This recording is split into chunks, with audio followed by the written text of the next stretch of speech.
ஒரு அம்மா பேட்டி கொடுத்தாங்க, எங்க அண்ணன் தாய் மாமன் பையில இருந்து எடுத்து கொடுத்துருவாங்க, பையில இருந்து எடுத்து கொடுத்துருவாங்கன்னா 2500 ரூபா இது வரைக்கும் கொடுக்கல.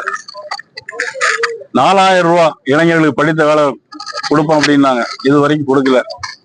விவசாயிகளுக்கு கடன் தள்ளுபடினாங்க, இது வரைக்கும் கொடுக்கல. உங்களுடைய குருநாதர் எங்க அண்ணன் அவரு சொன்ன மாதிரி காலவாசம் ஒரு வேலை தேவைப்படலாம், 2-3 மாதம் தேவைப்படலாம். நான் கேட்கறது போதைப் பொருள் என்னாச்சு? சட்டம் ஒழுங்கு ஒரு காவல்துறை ஒரு கையில இன்னைக்கு எங்க பார்த்தாலும் கஞ்சா போதை. 3 வயசு குழந்தைய ரேப் பண்ணிருக்கான், 3 வயசு குழந்தைய ரேப் பண்ணிருக்கான். யாரு காரணம்? போதை. போதை போட்டுட்டு செய்யறாங்க. ஒரு நாளைக்கு 3 தற்கொலை குற்றம் ஆவரேஜா, 2 நாளைக்கு 3 கொலை குற்றம். நம்ம சாத்தாங்குளத்தில் நடந்த மரணத்துக்கு லாக்அப் டெத்தை சொன்னோம். அதுல சிவகங்கையில திமுக காலத்துல நடந்த லாக்அப் டெத்தை சொன்னோம்.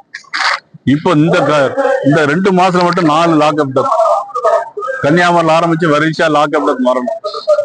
இன்னைக்கு தாவேக்காவுடைய நிர்வாகிகளே இன்னைக்கு எல்லா தவறும் பண்றாங்க, கற்பழிப்பு கேஸ்ல ஈடுபட்டிருக்காங்க. தாவேக்காவுடைய நிர்வாகிகளே இன்னைக்கு எல்லா குற்றத்துக்கும் பின்னணியில் இருக்கிறாங்க. பெண்கள் நடமாட முடியல, காரணம் தாவேக்காவுடைய நிர்வாகிகள். இங்க செங்கோட்டையன் மத்திய அரசு பாராட்டுகிறது, மத்திய அரசு பாராட்டுகிறது. விரைவில் இந்தியாவுக்கு அனைத்து முதலமைச்சர்களும் கொள்கைகளை பின்பற்ற 70 நாள் தான் ஆரம்பிச்சாரு, 70 நாள் தான் ஆயிருக்கு. எங்க அண்ணனுக்கு ஒண்ணும் தெரியாதுன்னு நினைக்கிறேன். சமயத்துல பேசிட்டு மாட்டிட்டு வர அவரு. திருநெல்வேலியில் ஆரம்பிச்சிருக்காங்க, திருநெல்வேலியில் நேரத்தே 10% கமிஷன் ஆரம்பிச்சுட்டாங்க. எல்லா அதிகாரிகளும் டெண்டர் விடும்போது தர வேண்டாம், இதுக்கு முன்னாடி அட்வான்ஸா தந்தவங்களும் 10% ஆரம்பிச்சுட்டாங்க. எங்க குருநாதர்கிட்ட அடுத்த கேள்வி வரும்போது கேளுங்க.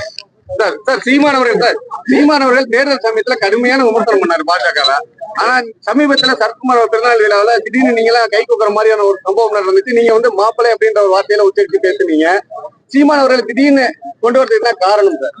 அதாவது மதிப்புக்குரிய அண்ணன் சரத்குமார் அவருடைய பிறந்தநாள் விழா இது.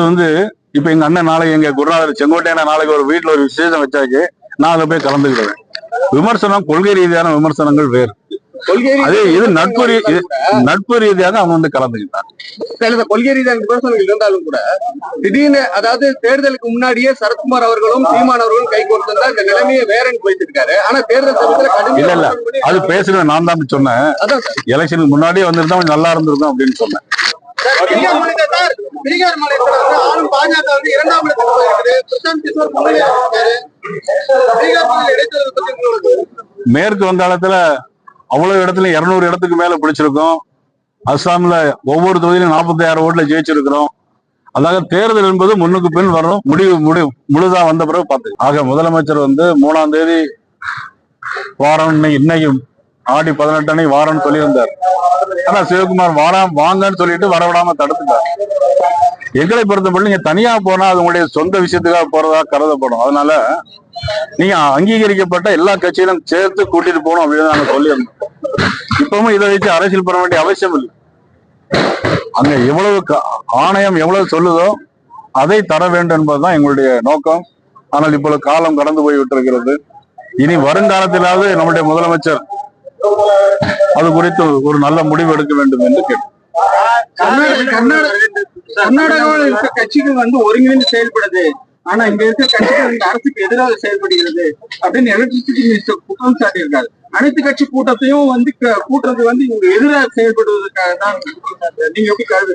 ராகுல் காந்தி இங்க ஒரு வார்த்தை கூட சொல்லல. அன்புமணி ராமதாஸ் சொல்லுங்க, ராகுல் காந்தி ஒரு வரி சொல்லட்டும் சொல்லல. நீங்க எப்படி கருதுறீங்க? அதாவது இதுக்கு முன்னாலேயே ஜூன் 1ஆம் தேதியே குறுவை சாகுபடி பண்ணிருக்கணும். நமக்கு 3 சாகுபடி உண்டு, குறுவை, சம்பா, காலடி. சம்பா இப்ப இல்ல. குறுவை சாகுபடி ஜூன் 1ஆம் தேதியே நம்ம நடவு நட்டிருக்கணும், நட முடியல. அனைத்து கட்சி கூட்டத்தை நம்ம முதலமைச்சர் கூட்டி இருக்கணும், கூட்டல. ஏன் கூட்டல அப்படிங்கிறது அவரு தான் விளக்கணும். காங்கிரஸ் கட்சியினுடைய தலைவர் ராகுல் காந்தி அவர்கள் வந்திருந்தாங்க, அவங்களா ஒரு வார்த்தை பத்தி பேசியிருக்கலாம். என்னன்னா ராகுல் எப்படி இதுல மத்திய அரசுக்கு எந்த விதமான பங்கு இங்க கிடையவே கிடையாது. தம்பி மாணிக்கத்தவர் சொல்றாரு மத்திய அரசு என்ன செய்யுது அப்படி கேட்கிறார். முழுக்க அவருக்கு நான் சொல்றது, இதுல முழு அதிகாரமும் காவிரி நதிநீர் ஆணையத்துக்கு மட்டும்தான் இருக்கு. அவங்க சொல்லக்கூடிய உத்தரவை அமல்படுத்த வேண்டியது கர்நாடகா மாநில அரசு, அவ்வளவுதான். கர்நாடகத்துல வந்து போராட்டம் கையில் எடுக்கிறாங்க, உடனடியா அதுக்கான ரியாக்ஷன் வந்து அங்க இருக்கு. அதாவது காங்கிரஸ் கவர்மெண்ட் அதுக்கு ரியாக்ஷன் கொடுக்குது. அங்க விவசாயிகளுடைய இப்போ மக்களுடைய மனநிலை, விவசாயிகளுடைய மனநிலை புரிஞ்சு அதுக்கு தகுந்த மாதிரி இந்த விவகாரத்துல தெளிவா இருக்காங்க. ஆனா தமிழக அரசின் சார்பில், அதாவது பாஜக சார்பில் இது மாதிரியான விஷயங்களுக்கு போராட்டம் கையில் எடுக்குமா, தொடர்ந்து வேற இது தொடர்ந்து தீர்வு தான் என்ன? இதற்கு தீர்வு நதிநீர் ஆணையம் தான் சொல்லியிருக்கு. தீர்வை அமல்படுத்த வேண்டியது கர்நாடக மாநில அரசு, அவ்வளவுதான். இதுல வந்து அவங்க போராட்டம் பண்றாங்க அப்படின்னா, இதுவரைக்கும் 2018க்கு அப்புறம் அங்க வந்து பாரதிய ஜனதா கட்சி ஆட்சியில் இருந்துச்சு. அப்பெல்லாம் தண்ணி ஒழுங்கா தானே வந்துச்சு. இப்ப காங்கிரஸ் கட்சி மட்டும் ஏன் இப்படி அடம் பிடிக்கிறாங்க? அவசியம் இல்லைல்ல. திமுக கோர்ட்டுக்கு போயிருக்கு, அது மாதிரி நீங்களும் வந்து கோர்ட் அப்ரோச் பண்ண வாய்ப்பு உண்டுங்களா தமிழகத்தின் நலன் காக்க? எது எப்ப கோர்ட்டுக்கு போயிருக்காங்க? எந்த கோர்ட்ல போனது? உச்ச நீதிமன்றத்தில் ஃபைல் பண்ணிருக்காங்க. அதாவது ட்ரிபியூனல் ஆர்டர். ஒரு விஷயத்தை எல்லாம் நல்லா புரிஞ்சுக்கணும். ஆல்ரெடி சுப்ரீம் கோர்ட் உத்தரவு, அந்த உத்தரவுப்படி காவிரி நதிநீர் ஆணையம் அமைக்கப்பட்டு சொல்ற கேளுங்க, அது முடிவு கொடுத்தாச்சு. திருப்பி சுப்ரீம் கோர்ட் போனீங்கன்னா, 4.5 TMC திறந்து விட சொல்லி, அதாவது இது வந்து திறந்து விட சொல்லி சுப்ரீம் கோர்ட்டு போனா என்னைக்கு கோர்ட்ல கேஸ் நம்பர் ஆகி என்னைக்கு வரும்? இன்னைக்கு வந்து காங்கிரஸ் கட்சியினுடைய இன்னைக்கு அமைச்சரா 2 பேர் இருக்கிறாங்க. கர்நாடகத்திலும் காங்கிரஸ் கட்சி இருக்கு. நமது முதலமைச்சர் திரு ஜோசப் விஜய் அவர்கள் உடனடியாக அவர் நண்பர் தான், கூட்டணி கட்சியில இருக்காங்க. அவங்கள பேசி போன்ல பேசினாலே போருமே. இதுக்கு யாரும் சுப்ரீம் கோர்ட் போக வேண்டிய அவசியம் ஒண்ணும் இல்லை. கர்நாடகாவில 55 TMC மேல இருக்குது. இப்ப உபரி நீர் வந்துட்டு இருக்குங்களா? அது அப்ப அந்த அளவுக்கு நமக்கு 4.5 TMC வந்துடும். அதாவது ஜூன் மாசம் நமக்கு 9 TMC தண்ணி தரணும். ஜூலை மாசம் சேர்த்து நமக்கு 41 TMC தண்ணி தரணும். 41 TMC தண்ணியை தருவதற்கு பதிலா 4.35 தான் கொடுக்க சொன்னாங்க. இதை தான் நம்ம திறந்து விட சொல்றோம். இதுல போராட்டம் பண்றதுக்கோ அல்லது கர்நாடக அரசு மோசம், நம்ம அரசு நல்லது அப்படிங்கறது சொல்லல.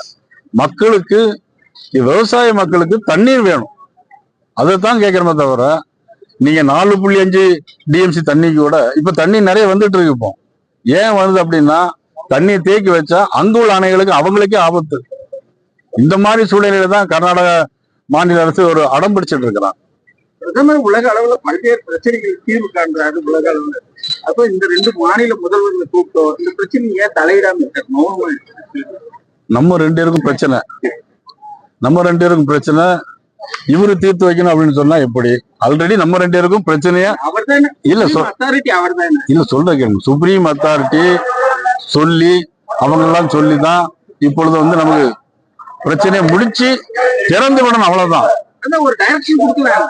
அது காவிரி நதிநீர் ஆணையம் தான் முழுக்க டைரக்ஷன் கொடுக்கும்.